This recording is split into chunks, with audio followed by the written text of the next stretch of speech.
Chapter 3 आ जाता है हमारा rights and liabilities of members. Members कौन से? जो कोऑपरेटिव सोसाइटी के मेंबर बनते हैं वही जो 18 साल वाले साउंड माइंड हों और लाइबिलिटीज़ को एक्सेप्ट करें, ये उनकी बात हो रही है। No rights of membership to be exercise till due payments are made.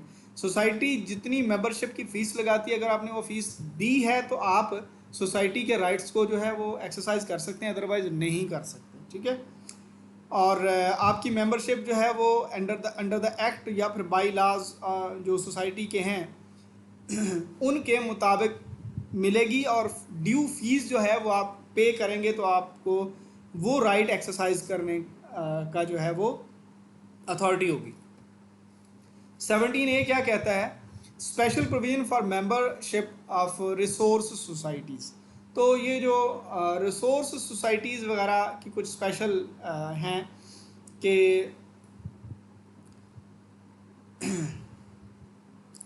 अगर कोई बंदा सोसाइटी का मेंबर बनता है और उसके ज़िम्मे कोई वो अपनी लैंड इसमें अटैच करवा रहा है और उस लैंड पर कोई जो है एरियर्स वगैरह हैं, तो उनकी ज़िम्मेदारी उसकी होगी। ठीक है।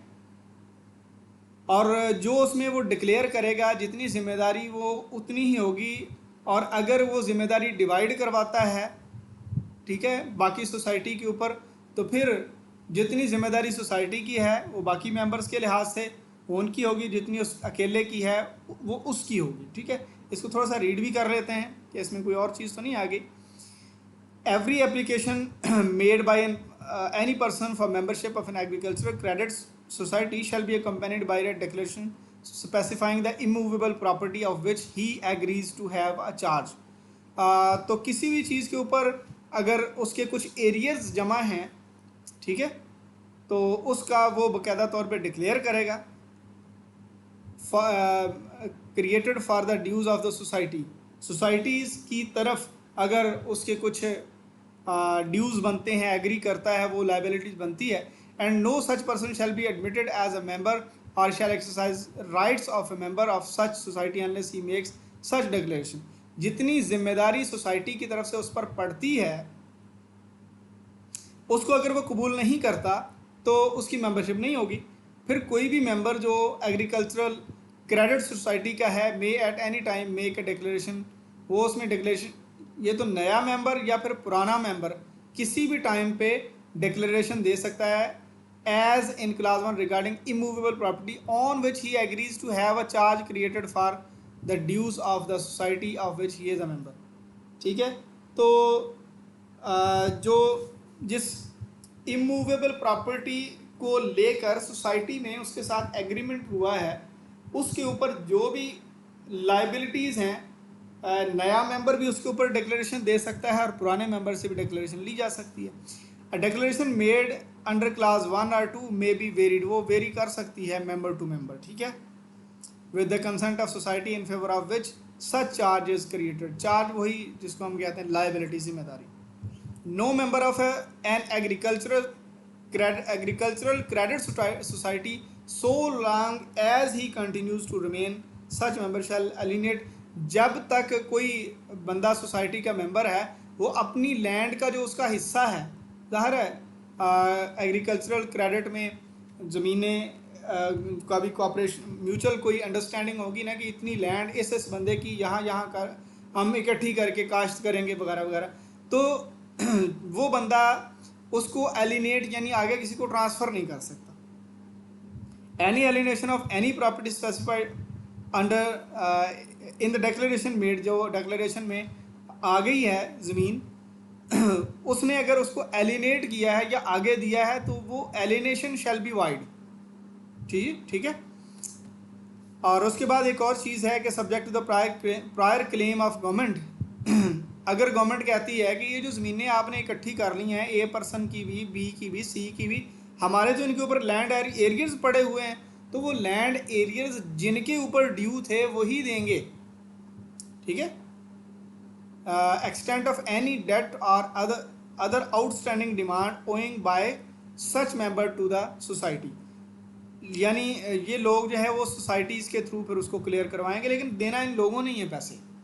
An entry regarding a charge on immovable property created by a declaration under clause 1 or 2 or any variation made therein under clause 3 shall be made in record of rights। तो ये लिखा हुआ है सिंध के हवाले से, तो आपके पास चूँकि लैंड रेवेन्यू एक्ट है तो उसमें ये वेरिएशन वगैरह भी रिकॉर्ड में आएगी, ये डिक्लेरेशन वगैरह।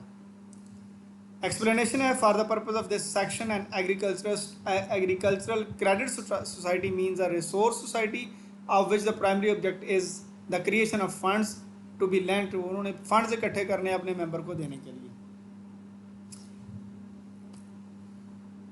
17B है एक्सपल्जन ऑफ ए मेंबर। किसी सोसाइटी का जो मेंबर है अगर वो उस सोसाइटी के कवानीन या फिर उनकी जो कस्टम्स हैं उनको फॉलो नहीं करता, तो जो सोसाइटी की बॉडी है या मैनेजिंग बॉडी है वो कह सकती है रजिस्ट्रार साहब को कि उनसे अप्रूव करवा के कि इस बंदे को हम जो है वो सोसाइटी में नहीं रखना चाहते, तो वो बंदा एक्सपेल हो जाएगा। ठीक है।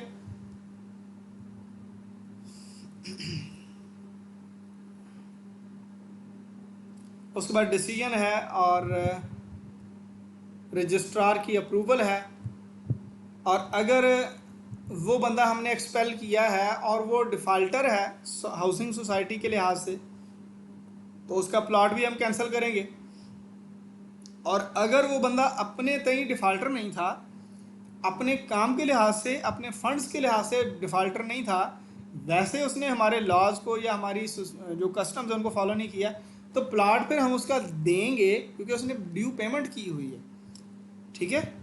और अगर वो डिफ़ाल्टर है अपने पैसों के लिहाज से भी, तो फिर हम उसका प्लॉट भी कैंसिल कर देंगे।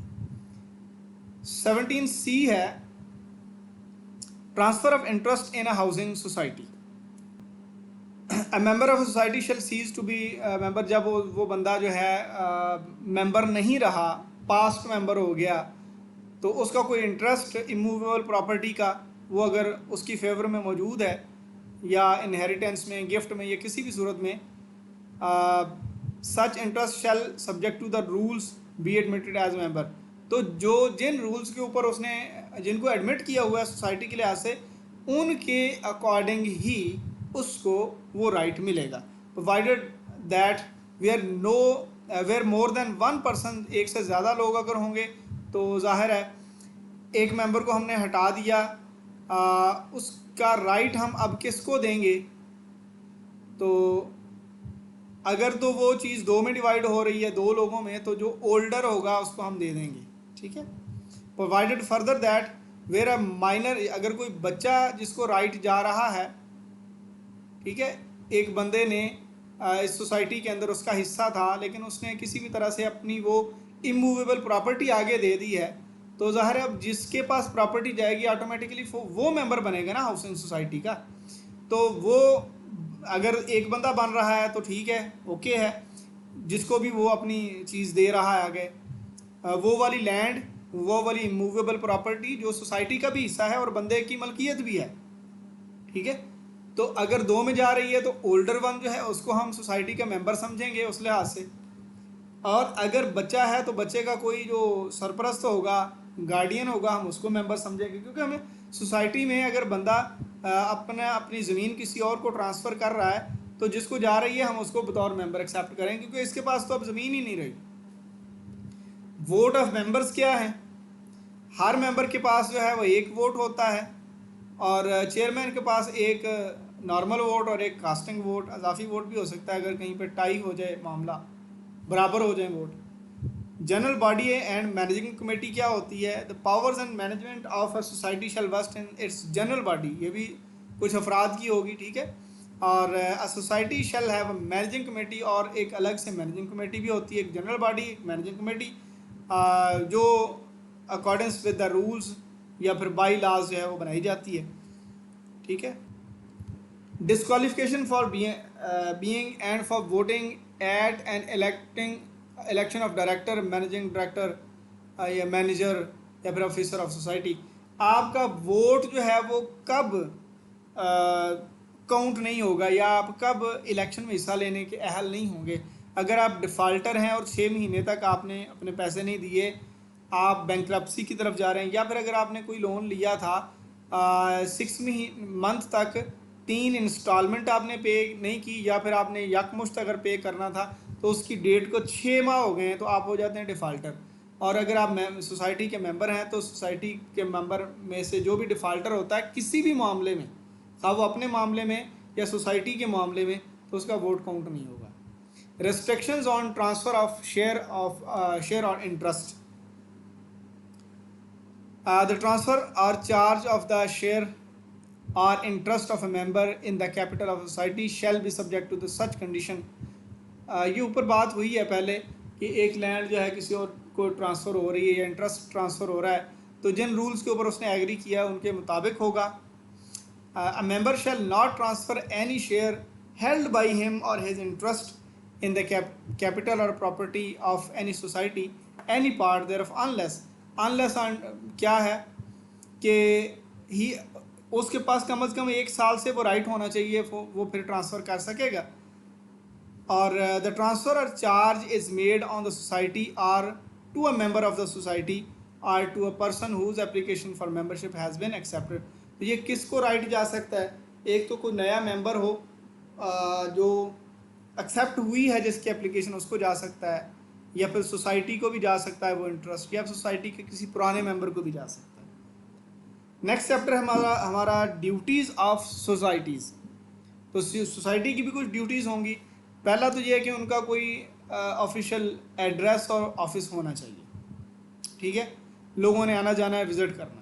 A society shall not change its address without prior approval of registrar.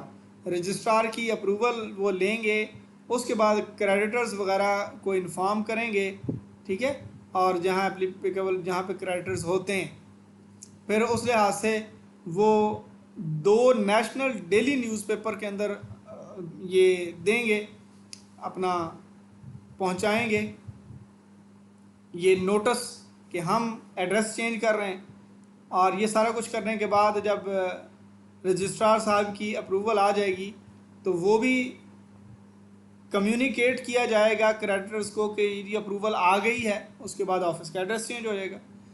Provision of information है, ये जो रजिस्टर्ड ऑफिस होता है इसका मैंडेटरी एड्रेस होगा, ये बिला जो है मशवरा या विदाउट अप्रूवल चेंज नहीं हो सकता। प्रायर नोटिस वगैरह, पब्लिकेशन, रजिस्ट्रार की अप्रूवल, मेंबर्स को इन्फॉर्म करना, ये सारा उसका हो गया। और प्रोविज़न ऑफ इंफॉर्मेशन, सेक्रेटरी साहब जो है वो इंफॉर्मेशन देंगे रजिस्ट्रार साहब को एनुअली भी या फिर जब वो चाहेंगे। On demand any time required हो सकती है। कौन सी मालूमात? बेनिफिशियल ऑनर्स की, मेंबर्स की, नॉमिनीज़ की, ऑफिसर्स की, एम्प्लॉयज़ की, या जो भी अथॉरिटीज़ वगैरह हैं। अच्छा, नेक्स्ट सेक्रेटरी साहब जो हैं वो शेल्फ प्रोवाइड एनी इंफॉर्मेशन, ये वाली सारी।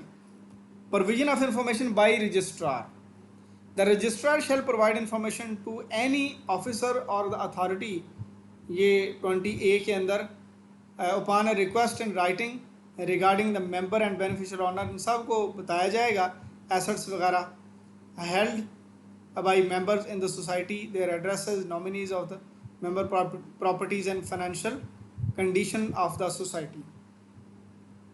तो एक तो यह है कि सोसाइटी ने ये सारी इंफॉर्मेशन इधर देनी है, और रजिस्ट्रार साहब जिस चीज़ को वेरीफाई करेंगे, वेरीफाई करने के बाद ये भी इंफॉर्मेशन देंगे कि आपकी सोसाइटी की ये वाली मालूमात इस तरह से हमारे पास रिकॉर्ड में हैं। Copy of act etcetera to be open to inspection. देखें कौन कौन सी चीज़ें जो सोसाइटी के ऑफिस में या किसी भी ओपन जगह पर मौजूद होंगी। इस एक्ट की कॉपी, जो कॉपी ऑफ द रूल्स जो इस गवर्निंग बॉडी ने बनाए हैं सोसाइटी ने, ठीक। A copy of the by लाज, जो उस सोसाइटी को बनाते वक्त रेलिवेंट लाज जो ज़रूरी थे उनकी कापी भी ज़रूरी होगी। Up to date register of its member, nominees, और जो भी नॉमिनीज़ हैं मेंबर्स की उन सब का अप टू डेट रजिस्टर भी पब्लिक होगा इनके ऑफिस में, हाउ ये सोसाइटी के ऑफिस में। An up to date register to its beneficial owner, और उसके बाद such information as may from time to time be required by the registrar, जो चीज़ें रजिस्ट्रार साहब चाहेंगे जब इनका कोई बंदा जाएगा इंस्पेक्शन के लिए तो ये चीज़ें पब्लिक होंगी, सोसाइटी ये नहीं कहेगी ये हमारी पर्सनल चीज़ है। 21A है updating of records of society. Record कैसे जो है वो अपडेट होगा, ये तो 2020 में एक अमेंडमेंट भी आई है, उसके अकॉर्डिंग रिकॉर्ड मेंटेन किया जाएगा। अगर रिकॉर्ड मेंटेन नहीं होता तो 4A के तहत रजिस्ट्रार साहब सर्च वारंट लेके चले जाएंगे, बताएं जी आपके पास कितने प्लॉट्स हैं, कितना आपके पास माल है या क्या है, ठीक है। या तो वो ख़ुद अपना अपडेट करवा लें, रजिस्ट्रार साहब जो रिकॉर्ड कीप करना चाहते हैं उनको ये अपडेट करवाएं with in 3 months of this amendment. अगर नहीं करेंगे 90 डेज़ में तो फिर सर्च वारंट के साथ जो रजिस्ट्रार साहब हैं वो फिर देख लेंगे जाके कि कौन सा रिकॉर्ड ऐसा है जो नहीं दिया गया। उसके बाद आ जाता है ऑडिट। ऑडिट दो तरह से होगा, एक तो रजिस्ट्रार साहब की तरफ से होगा और दूसरा सोसाइटी खुद भी ऑडिट करेगी। पहले हम देखते हैं जो रजिस्ट्रार साहब की तरफ से होता है। द रजिस्ट्रार बाय हिमसेल्फ या फिर एन ऑडिटर या committee of auditors appointed by him through general या फिर स्पेशल ऑर्डर वो भेज सकते हैं, साल में एक बार ऑडिट होगा, ठीक है। और कोई भी ऐसा ऑडिटर किसी सोसाइटी का ऑडिट कंसेक्टिवली 2 साल कंसेक्टिवली नहीं कर सकता, यानी 2020 में भी उसी ने किया, 21 में भी उसी ने किया, ठीक है। ये इस तरह नहीं हो सकता, वो फिर किसी और सोसाइटी का करेगा अगले साल। The registrar may by general or special order determine the fees, वो जो फीस होगी ऑडिट की वो भी सोसाइटी देगी और रजिस्ट्रार साहब उसको डिटरमिन करेंगे कि कितनी फ़ीस है।